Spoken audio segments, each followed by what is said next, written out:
You must have heard of the work breakdown structure. However, if you're just getting started with project management, this video should serve as a good starting point. Several essential instruments are needed to get the project off the ground, and the WBS, fully known as the work breakdown structure, is one of them. So, what is a work breakdown structure? A work breakdown structure is a visual, hierarchical, and deliverable oriented deconstruction of a project. It is a helpful diagram for project managers because it allows them to break down their project scope and visualize all the tasks required to complete their projects. The work breakdown structure defines the what of the project. These are usually captured in a single and easy to understand chart which decomposes technical and relatively complex activities into smaller and easy to manage parts. Here are some examples of work breakdown structure. The best way to understand work breakdown structure is by means of some examples. At the top of the work breakdown structure is your final deliverable. In this instance, the project. So the project on top is known as final deliverable. Immediately beneath that is the next WBS level, which are the main project phases required to complete the project. The next level shows work packages. Most WBS charts have 3 levels, but you can add more depending upon the complexity of your projects. A work package is a sequence of activities that leads to a deliverable when using a work breakdown structure to map your project scope. In a sense, it's a sub-project of the larger project. So the work packages might contain the activities as shown in this example. The process of developing a work breakdown structure is straightforward, but requires preparation and a clear understanding of what is required to be accomplished on a project. Step 1.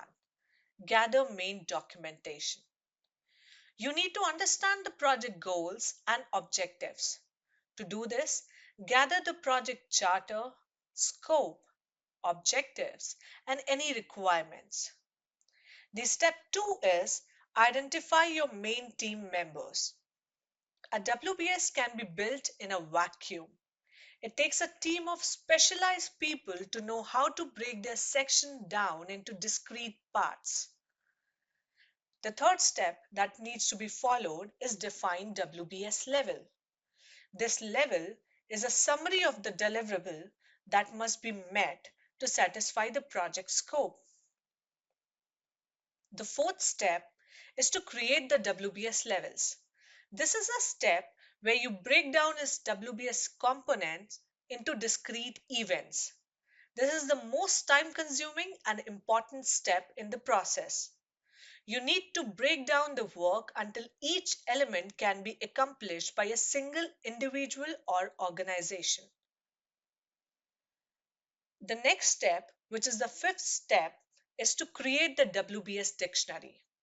This dictionary is going to describe or should have the description of each work element in the work breakdown structure. The last step which you need to follow is create the Integrated Master Schedule or IMS and Integrated Master Plan or IMP. This created a complete plan of all the work that needs to be accomplished and by when do you want to accomplish that work. The Project Management Book of Knowledge, which is PMBOK from PMI, defines the work breakdown structure as a deliverable oriented hierarchical decomposition of the work to be executed by the project team. There are two types of WBS. First one is deliverable based, second one is phase based. The most common and preferred approach is the deliverable based approach. And the main difference between the two approaches are the elements identified in the first level of the WBS. A deliverable based work breakdown structure clearly demonstrates the relationship between the project deliverables. For example, products, services, or results, and the scope, that is work to be executed. Figure 1 is an example of a deliverable based WES for building a house. In figure 1, the level 1 elements are summary deliverable descriptions. The level 2 elements in each leg of the WBS are all the unique deliverables required to create the respective level 1 deliverables. While in figure 2, a phase-based WBS, the level 1 has 5 elements. Each of these elements are typical phases of a project. The level 2 elements are the unique deliverables in each phase. Regardless of the type of WBS, the lower level elements are all deliverables. Notice that elements in different legs have the same name. A phase-based WBS requires work associated with multiple elements be divided into the work unique to each level 1 elements. Now, what is the importance of a work breakdown structure? Why do you need a work breakdown structure in a project? First of all, it is used for creating measurable and independent tasks. The main purpose of a WBS is to reduce complicated activities to a collection of tasks. This is important for the project manager because he or she can oversee the task more effectively than the complex activities. Tasks must be measurable and independent, with clearly defined limits. All the project work must be included in one of the tasks, and the task must not include any non project work. The second point to it is track progress in a schedule. The WBS is important for tracking progress in the project schedule. Because the WBS tasks have clearly defined limits, the project management can determine how advanced the project is by checking which of the tasks are finished. Even within each task, the project management can check for percent completion because each task is measurable. The third point to it is it defines the scope of the project. One of the key functions of the project management is to define the scope of the project. The challenge is to make sure that everything within the project scope is completed without carrying out any extra work. The WBS help define scope by listing individual tasks that make up the project. The project team completes all the listed tasks but no additional work.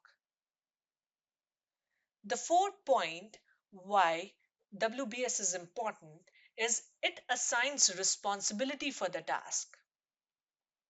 An important part of project management is to assign responsibility for the work. With a WBS, the project management assigns responsibility for each of the tasks. The task manager is responsible for completing the full scope of the project on time, within the budget, and with all of its planned functionality intact. So, what all is included in a WBS? To start with, the first thing that you need to include in a WBS is a work breakdown structure dictionary or a WBS dictionary. It is a great place to start when beginning to build a new project structure. While not a traditional dictionary, the main purpose of the WBS dictionary is to explain each task in more detail. This is because the visual nature of a good WBS doesn't allow room for detailed explanations. Creating a dictionary is an instrumental part of helping team members easily find the necessary details of various tasks. While created by you, it may be beneficial to enlist the help of team members from various departments. This will ensure the dictionary is as useful as possible and all items are explained correctly. Some fields you should include in your dictionary are task names, descriptions, deliverables, budgets, milestones, approvals. While there are multiple fields you can include, the main thing to consider is creating a resource where team members can find information on the project work needed to complete various tasks. The other thing that you can include in your WBS is your task description. The task description include both a task name and a brief description of the objectives. Since your WBS won't have much space for a thorough description, you can include additional details in your WBS dictionary. The task description include both a task name and a brief description of the objectives. Since your WBS won't have much space for a thorough description, you can include additional detail in your WBS dictionary. The objective of the task description is for team members to easily recognize what the task is in the shortest way possible. So you don't get too caught up in the levels of details needed just yet. The third thing that you can include in your WBS is a task owner. The task owner is an important piece to include both for accountability reasons and for communication. The easier it is to find answers, the quicker the task will be finished. While project managers are often task owners, department heads, and managers may also be owners depending on the type of task. There's nothing worse than wasting time looking for project information.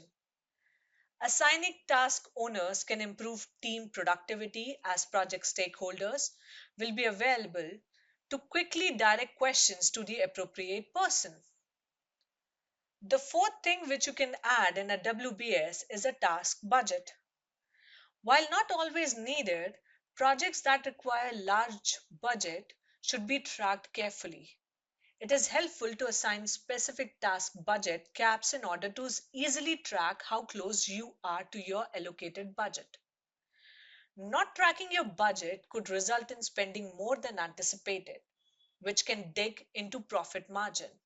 So be sure to not only track your total budget, but individual task cost as well. The fifth thing that you can add in your WBS is a completion date. It shouldn't be a shock to hear that tracking your target completion date is a rather important detail. That said, it's important to be prepared for changes to your completion date.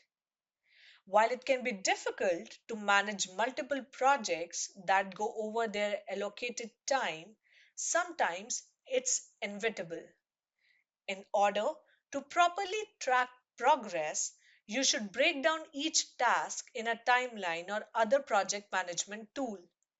This way, you can catch timeline delays in real time and work to prevent deadline issues from stacking up and causing you to miss your original completion date.